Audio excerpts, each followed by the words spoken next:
And we're live. All right, good morning. So today is May 9th. Wow, can't believe it. And this is Senate Health and Welfare.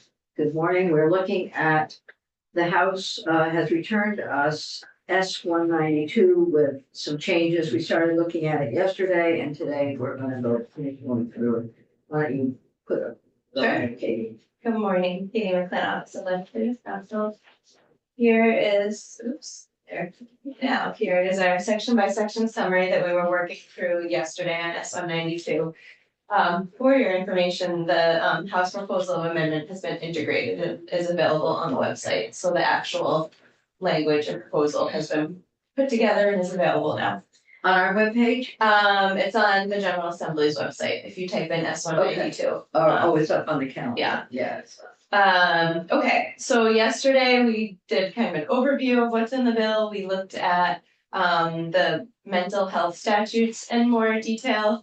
And now we're changing gears and looking at the statutes pertaining to the commitment of individuals with intellectual disability. So you'll see we have our reader's guidance here, the statutory term for commitment, the statutory title used for individuals who are going to be committed are individuals in the custody care and habilitation of the commissioner, or they are receiving continued custody care and habilitation. So, and for mental health, we were looking at a person in need of treatment, and now the phrase has changed, the statutory phrase. So it's a definition of someone with an intellectual disability, the same as.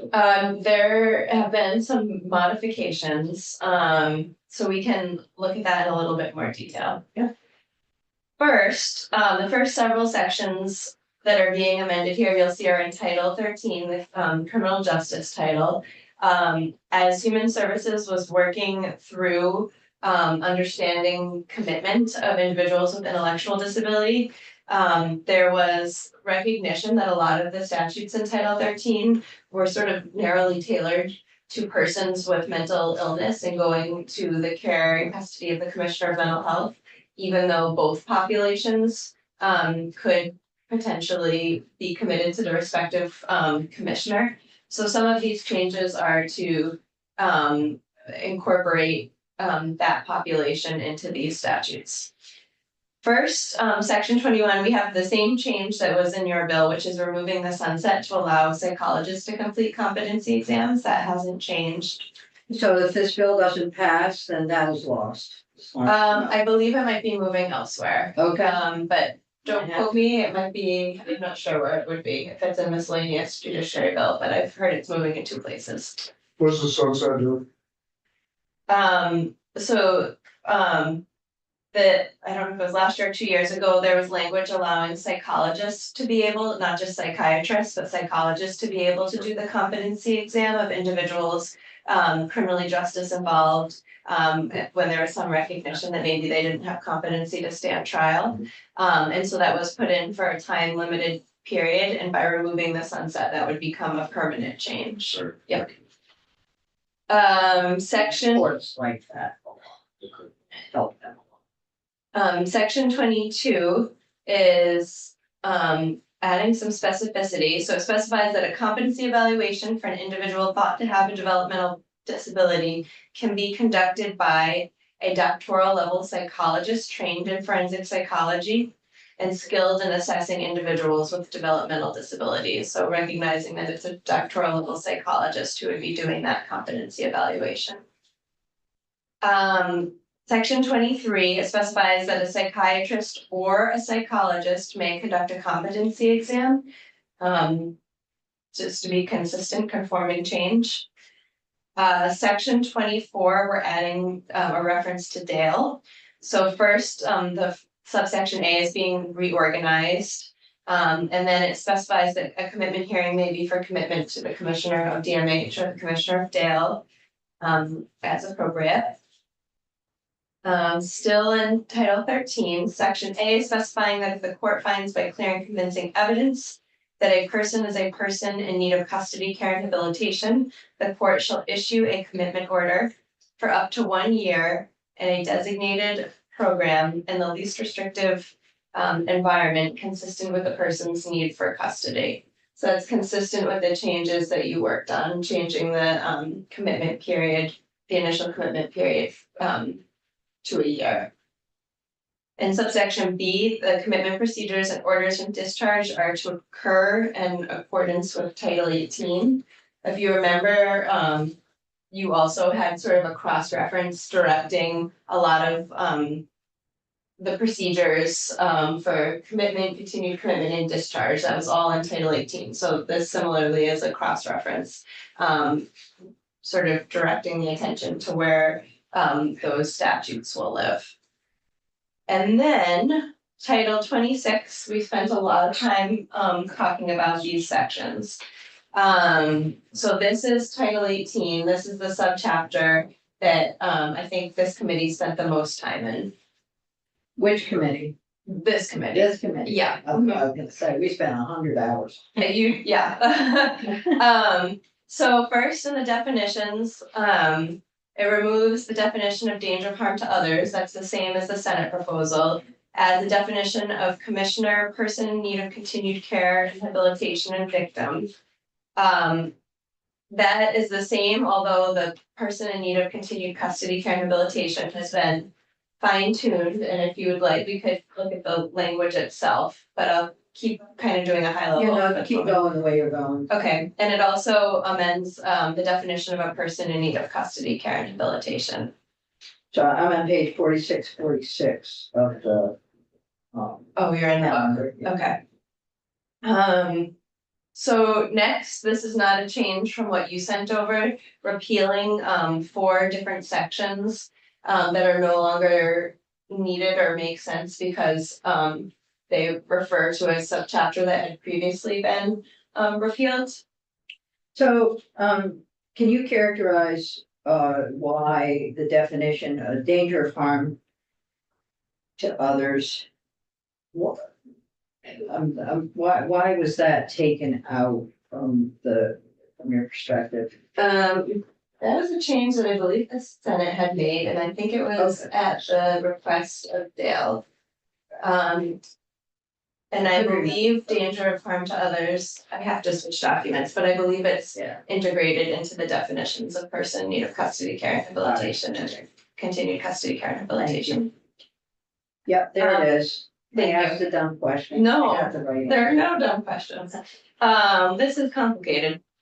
So, legal competence, this also is not a change, I believe. This is just adding, in the concept of continued custody, care, and rehabilitation. Mhm. Because that is sort of a new concept in the law that doesn't currently exist. And then we have a petition and order for continued custody, care, and rehabilitation. So, just sort of making a distinction that your version that passed over dealt with the initial order in Title 18. The House's version has the initial order in Title 13 because the criminal court would be making the initial order, but the family division would be making a continued order. Right. So decisions about the continued order and discharge and judicial reviews, self-initiated judicial review would all be in Title 18. What are the implications of putting it in Title 13? It was already sort of there partially. No, it was there. It sort of was in both places. So I think the idea is to streamline the language a little bit more and be a little bit, make it a little more obvious that an initial order would only be made in the criminal division. Okay. Does it change what the outcomes might be? The criminal court would be doing the initial order now. Okay. Okay, so now we're jumping in at an order for continued custody, care, and rehabilitation. So prior to the expiration of a commitment order under Title 13, an initial order, the commissioner may seek to continue commitment in the family division of the Superior Court by filing a petition that states the current and relevant facts upon which continued custody is predicated. The court shall hold a hearing within 14 days after the date of the petition's filing which may be continued for good cause shown. If the court finds that a person is in need of custody care and rehabilitation, it shall order commitment for up to 1 year in a designated program in the least restrictive environment. Otherwise, the person shall be discharged from commitment. So let me ask you this, as I'm looking at this, it does look familiar, so. Yeah. So this is all, is I this language that we had? I think it's concepts that you had. Yeah. It's been reorganized, but I think conceptually the proposals are fairly similar. So why don't we, and so we can stay at a higher level. Okay, then. okay. So embedded in the language you looked at, and now it's kind of pulled out as its own section, was the concept that a person who is subject to commitment could initiate themselves a review, a court review, or a review by the commissioner of their need to continue in custody. So this is sort of pulled out as its own section now. That a person may initiate a judicial review in the family division of the Superior Court or an administrative review anytime after 90 days following a current commitment or continued commitment order, but not earlier than 6 months after the filing of a previous review under this section.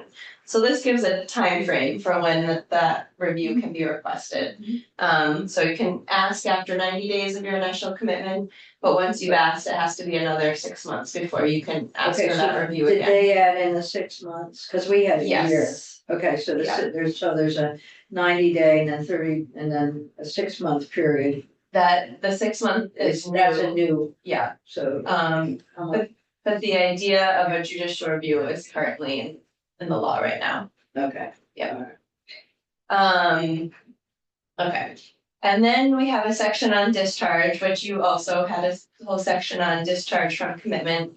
This subsection A is fairly similar. It recognizes that either a family division judge can discharge or an administrative order of the commissioner. If the commissioner finds the person doesn't meet the statutory standard, can do a discharge. So that's very similar to what you sent over. There's language that the order of discharge may be conditional or absolute. That is the same. You had language about it could be immediate or delayed, which has been struck because it didn't make sense with section C, which says that there has to be 10 days notice. So it can't be an immediate discharge if there's also 10 days notice. So when a person is under commitment or continued commitment order, the person shall provide notice to the prosecutor of the case at least 10 days prior to discharging the person from commitment or continued commitment. At least 10 days prior to the expiration of a commitment or continued commitment, if the commissioner isn't going to seek continued commitment. Or at any time that the person elopes and cannot be located and there is reason to believe that the person may be lost or pose a risk to others. When the prosecutor receives this notice, the prosecutor is to provide notice of the action to any victim of the offense for which the person has been charged, who has not opted out of receiving notice. It authorizes the victim receiving the notice to submit a victim impact statement to the family division, which is also what the Senate had proposed, that there be a victim impact statement available in both the mental health and intellectual disability context.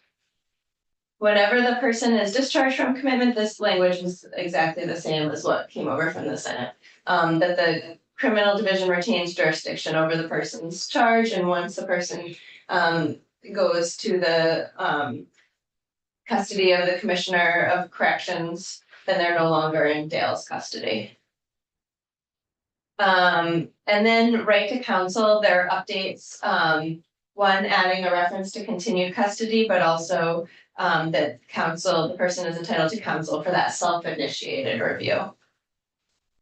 And then this is new, section 27. By November of this year, Dale, in consultation with various entities, is authorized, so this is a may, not a shall, so is authorized to submit an alternative proposal to the forensic facility to the General Assembly for enhanced community-based services for individuals who require custody care and rehabilitation in a secure setting for brief periods of time. The fiscal estimate on the competency restoration has not changed. And then the whole bill would take effect this July 1, 2024. So clarify for us what that little study is. Okay, well, it's optional.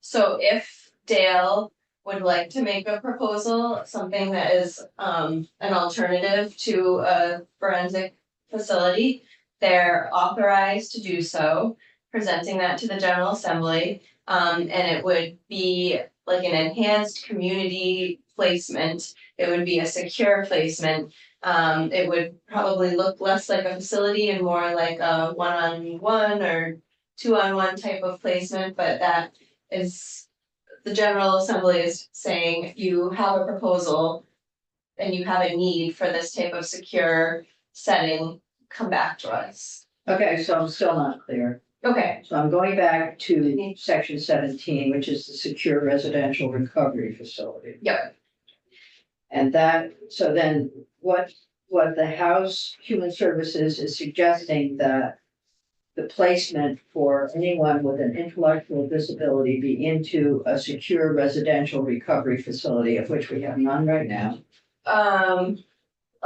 can I pause for a minute and Yeah. try to clarify? I just wanna understand. It is very that bigger complicated, yeah, I understand.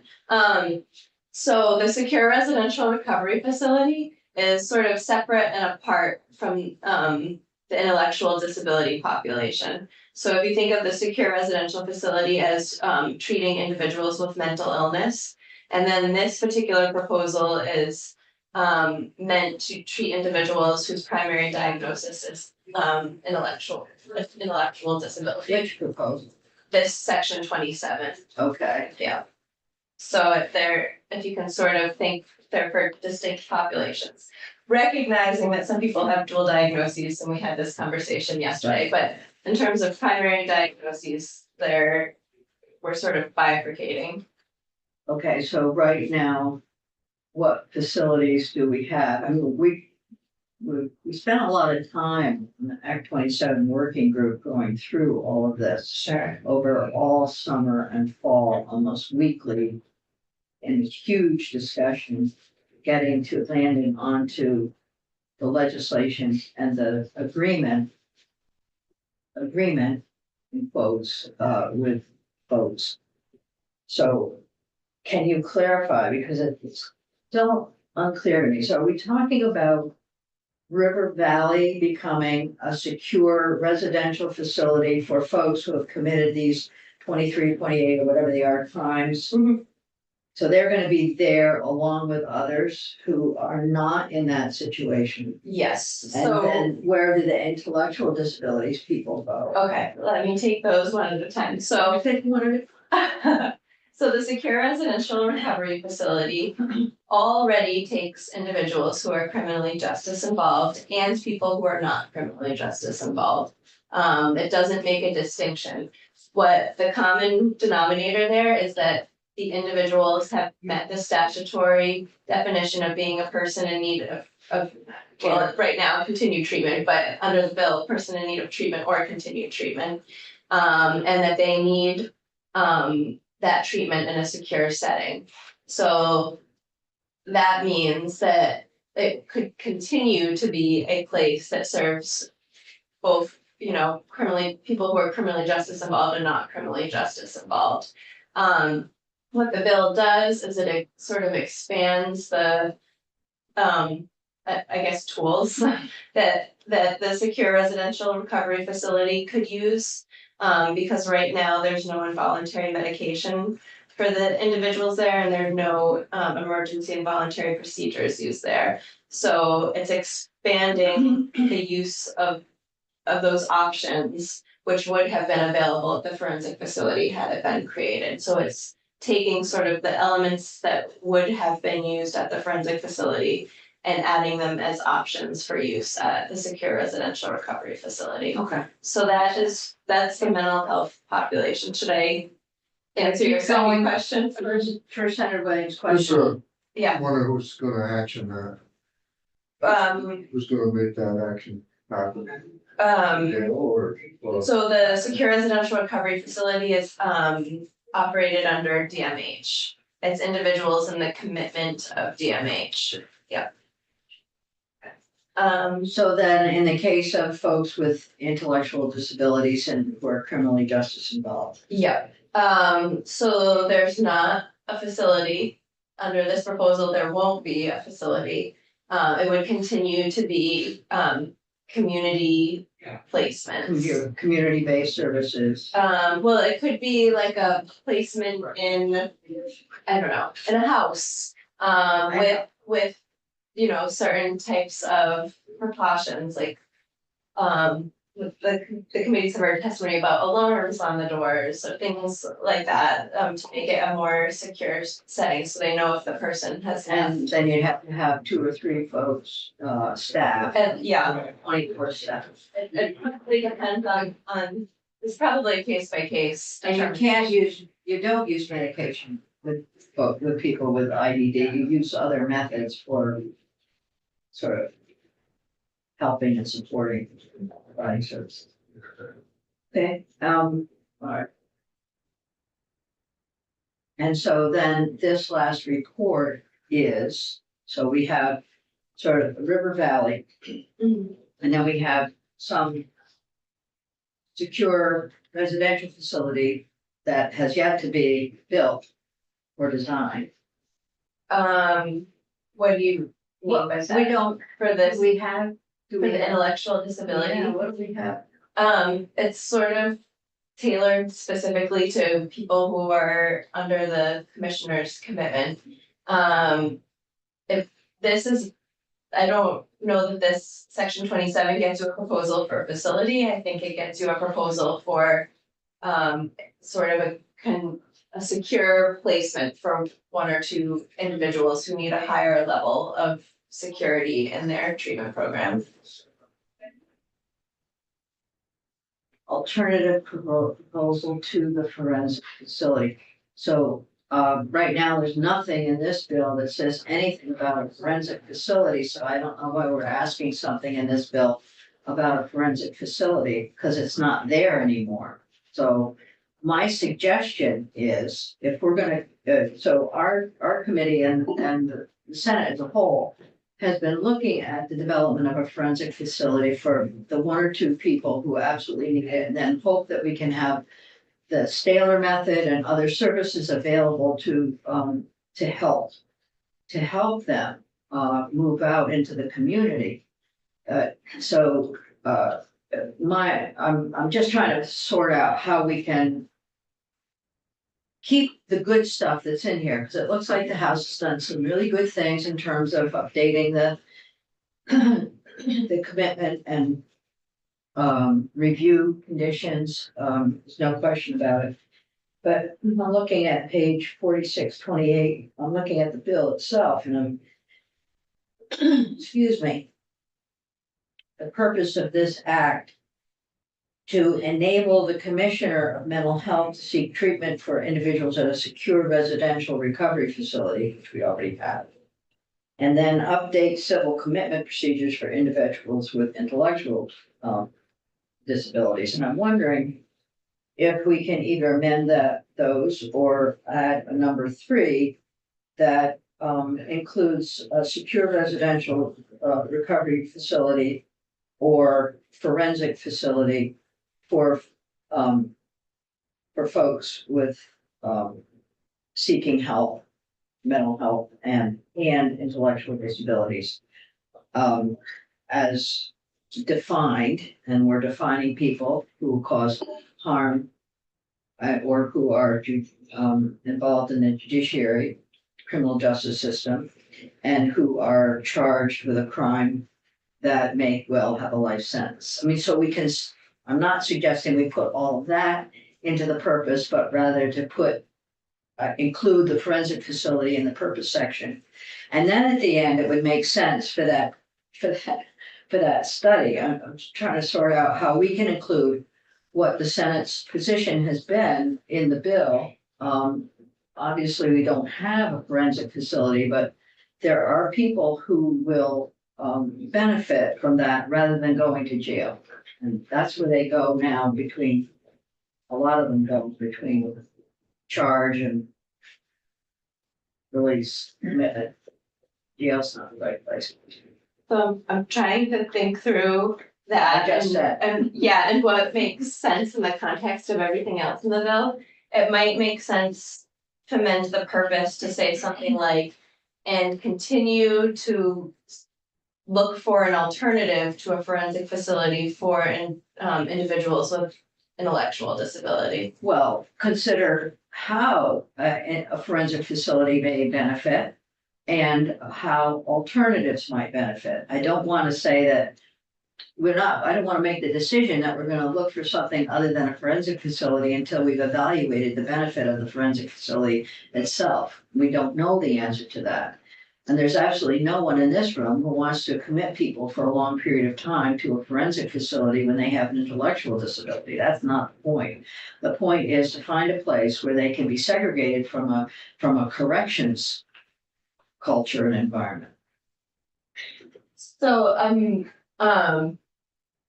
continuing to process this more from less about substance and more about like, yeah, so the statement you just made, doesn't seem like it fits in legislative intent because.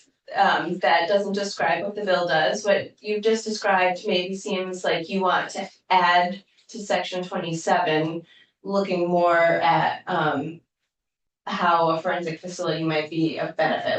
It sounds like you're Yes, wanting. but more like I a do want format. to link it with a purpose. I do think that You we want it should in mention. both places. Okay, Yeah. okay.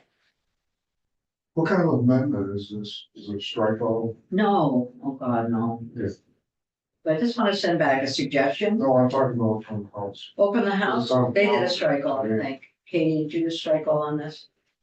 For the house. Oh, Yeah. Yeah, it's in the calendar, It's on council. 4628. Okay, can you get us something that? I can, let me repeat back what I think I'm hearing and you Okay. can tell me if I have it right. So I'm hearing, we'll start with section 27. Yes, That you ma'am. want to add to this report that's coming back, a look at how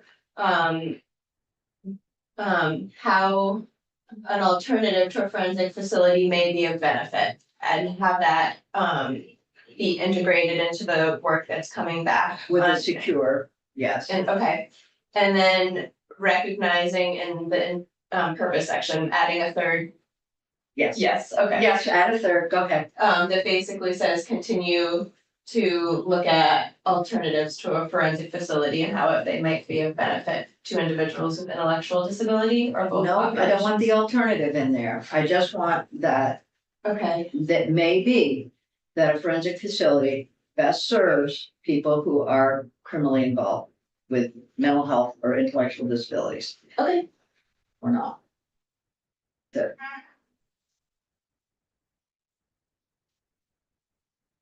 So I continue to hear from the families of the victims and the families who have gone through so horrible events. Very concerning to me. And I notice, I know that the folks who are in the analysis in section 27 are very sensitive to that. But we need to hear that in the discussion. I don't think you can put. We have a victim impact statement there, so that's important.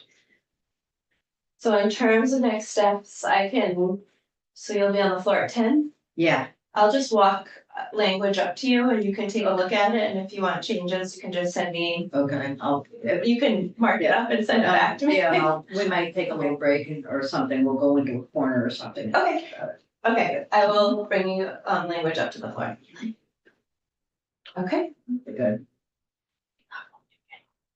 Anne is sitting at the edge of her chair. All right, we can talk after. Okay. All right, this committee, does that make any sense to you all? I mean, we worked so hard on this bill. And the Act 27 working group did as well, and I understand that there are a lot of advocates who have influenced the outcomes.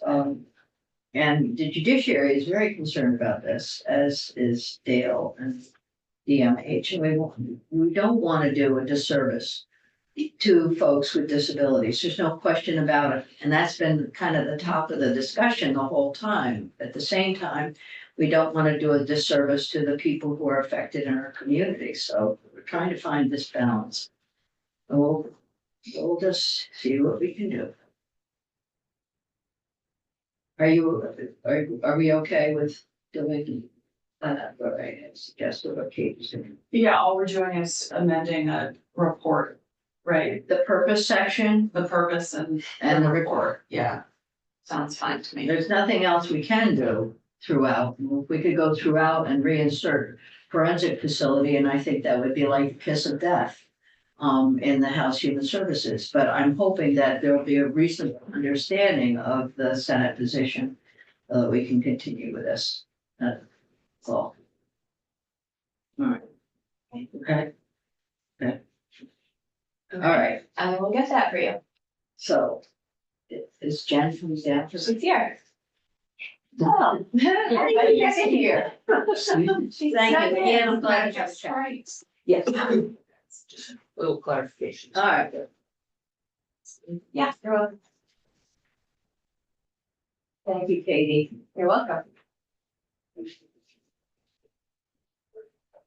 S98. It's nice. Where did I put it? Okay, ready.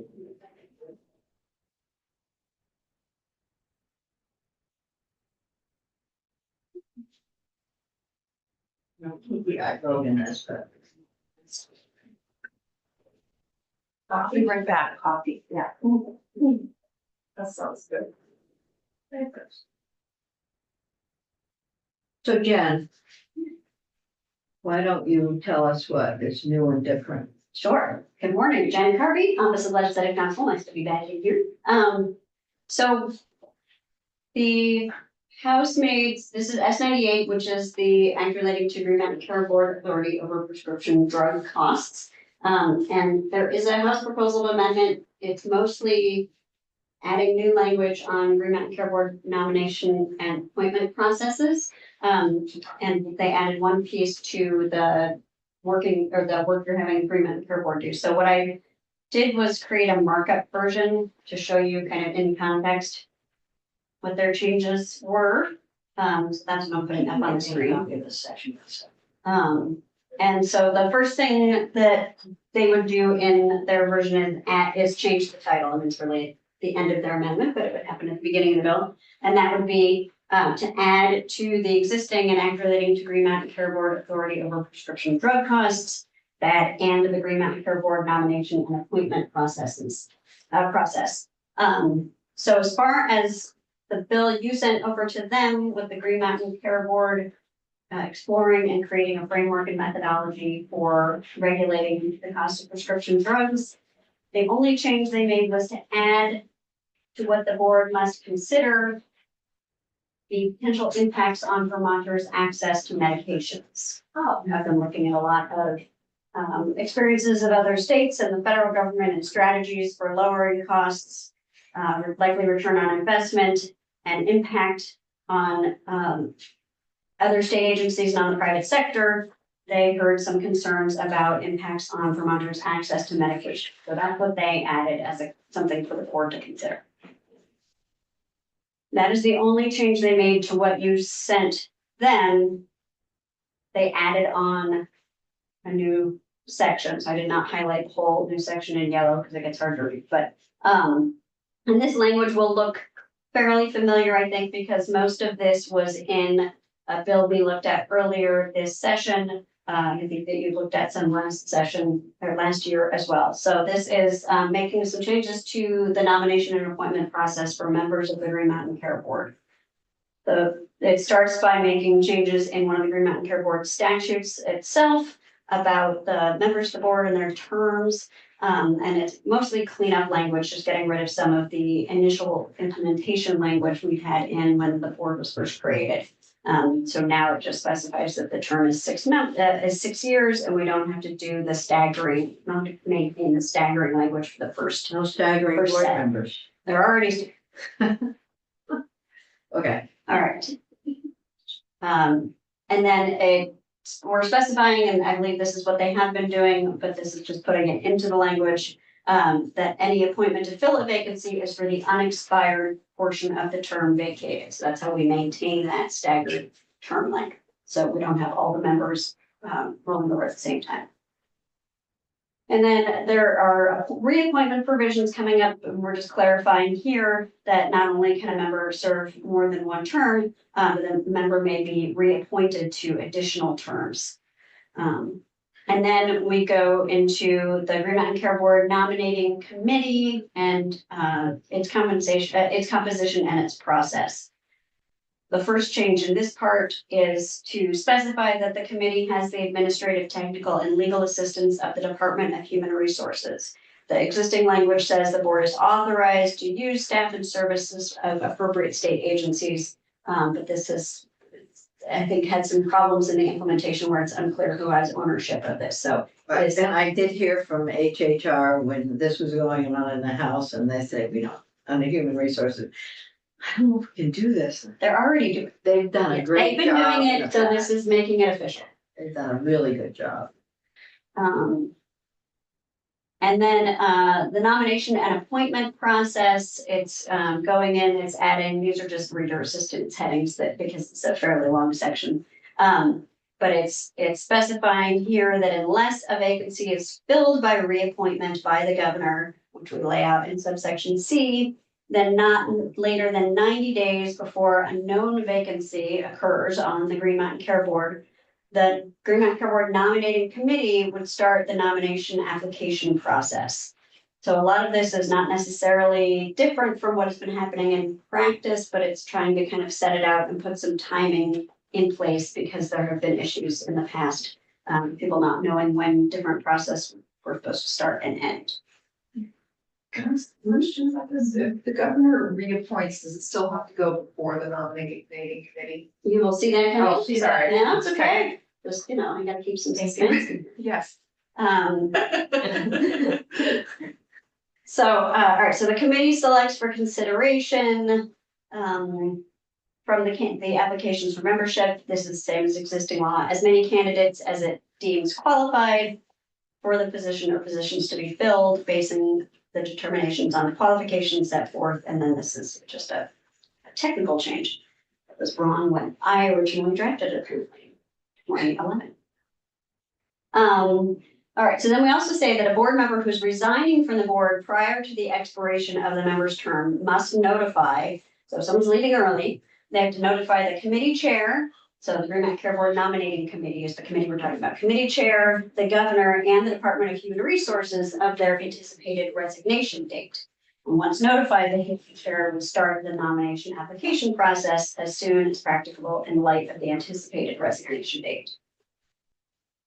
In the nomination list, the committee would continue to submit to the governor the names of the individuals it deems qualified to be appointed to fill the position or positions, and the name of any incumbent member who is not reappointed under the more streamlined reappointment process, still coming up in subsection C, and who notifies the committee chair, governor, and Department of Human Resources that the incumbent wants to be nominated. So there's going to be a way for the governor to just sort of reappoint somebody without a lot of process if they want to be reappointed. But if the governor chooses not to use that reappointment process, a member who still wants to be reappointed can ask to have their name put in with all the other names so that the governor can still consider them if the governor is looking to see who else might be interested before making a decision. And it specifies that an incumbent is not required to submit an application for nomination and appointment to the committee. So an incumbent, if they're already in, they don't have to submit a new nomination, an application for nomination and appointment, which apparently is many pages long, but allows the committee to request that the incumbent update relevant information as necessary. Here's the reappointment. Not later than 120 days prior to the end of a board member's term, the member shall notify the governor, and the House put in language here. Either way, either the member is seeking to be reappointed for another term or that the member does not want to be reappointed. If a board member who is seeking reappointment is not reappointed by the governor on or before 30 days after notifying the governor, the member's term would end on the expiration date of their current term unless they're nominated as provided in the everybody else group and subsequently appointed or as otherwise provided by law, like they're remaining in the position until their successor is appointed. And it does specify that a board member's reappointment is also subject to the consent of the Senate. So appointments and reappointments are subject to the consent of the Senate. So unless the governor reappointed a board member pursuant to subsection C, the governor shall make an appointment to the Green Mountain Care Board from a list of qualified candidates not later than 45 days after receiving the candidate list. And that appointment is subject to the consent of the Senate, maintains confidentiality for the candidates who were not selected, and everything else is also confidential. So no, somebody who is asking to be reappointed does not have to go through the full appointment, full nomination application process, but they may be asked to update information. And then the governor can just make the appointment without going through that whole process. And then we have the effective dates. Section 4, that whole Green Mountain Care Board nomination and appointment process, and the effective date section would take effect on passage. And then it says, but notwithstanding anything in that updated ATVSA Chapter 220, to the contrary, the Green Mountain Care Board Nominating Committee, in consultation with the board, the Department of Human Resources, and the governor, can establish alternative timing requirements for applications, appointments, and reappointments to the board for board vacancies anticipated to occur or otherwise occurring before the end of this year, if the timelines established in there would be impractical or impossible to meet. So if there's a vacancy and we don't have enough time left in the year to go through all of that, then there's kind of a figure it out for this year. Yes, sir. How's the process work right now? Because I mean, we find people that are already on there that are being nominated that didn't know they were being nominated again, but this. No, they know. Yeah. So right now, Actively. yeah, they do know. So, Okay. so have, Care board, okay. yeah. Okay. I'm thinking of different. Yeah. Okay. Yeah. Medical. Yeah, so. Oh, that one. No, And this so is some of different. this, Okay. some of this is just codifying the way things are happening now, but there was some lack of specificity in the language that was creating confusion and uncertainty around how to implement this. So this is an attempt to make it a little bit more predictable. Yeah, and I will say that the recommendations that you're looking at here came from a lot of work that a prior nominating committee did. It was about 4 years ago. We worked on this and tried to make some sense out of timing and notification, because that was one of the big issues. Well, we did all this work and then there was no result, and then we were waiting for information. So this tries to pin it down a little bit. I think it looks good. Good. I just wonder who's gonna be watching those dates closely, because just Not makes me. me like in the middle. You of are, summer. anyone who's on the Green Mountain Care Board, nominating committee. Okay. Right, the nominating committee, DHR is now also, Yeah, HR. It's sort of like a hiring process with specific milestones. Great, thank you. We okay with this? So they haven't done anything else to the underlying bill that we No, sent they over? added that one Plus their piece about parts. looking at Vermonters' access to medications, which seemed consistent with a lot of the conversation in here, even though we hadn't actually put it on the list. Oh, wait, that's under the prescription drug, yeah, Right. yeah. This was good. That's So- smart of them to. Should we make a vote on it? Anyone wanna, Make a motion. yeah, I'll second that motion. okay, And it's a straw poll anyway, you don't have a bill, I know, so you don't need yeah, to. but we We like to be. You make margin. like voting. Okay, you would like to fill out. We a like form, our right? clerk, we like our clerk. All right, good. Keep her fresh. Right. Oh, my. You might not be a clerk next time. True, what the heck I'll be. No, once a clerk, always a clerk. What's the clerk, always a clerk? Okay, so, Vice Chair Weeks. Yes. Senator Gillick, yes. Senator Hardy. Yes. Senator Williams and Chair Lyons. Yes. Now, so, and it just ex post facto, I did have a request from Planned Parenthood to add a paragraph, and I did consult with Ledge Council. It's the one I shared with you.